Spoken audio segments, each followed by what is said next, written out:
1,5 menit, beginilah aksi tempur dari helikopter serang Rusia yang rekamannya ramai beredar di media sosial Telegram pada Selasa 3 Januari 2023. Terbang pada ketinggian rendah, dua helikopter Rusia melakukan tahap uji coba sebelum dioperasikan di zona militer. Tidak hanya terbang dan berkeliaran di udara, tampak kedua helikopter pamungkas militer Rusia itu juga melakukan peluncuran tembakan-tembakan.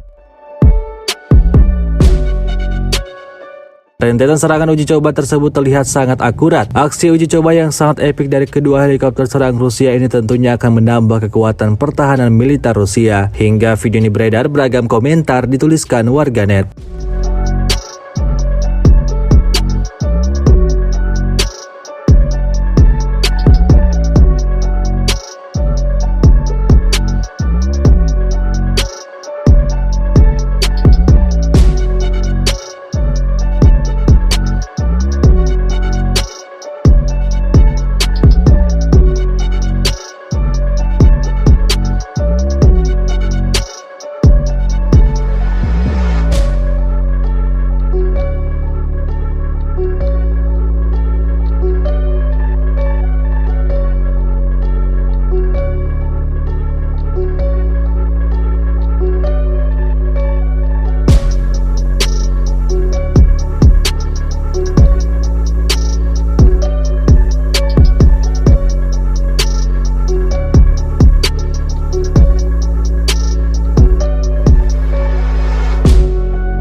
Terima kasih sudah nonton, jangan lupa like, subscribe, dan share ya!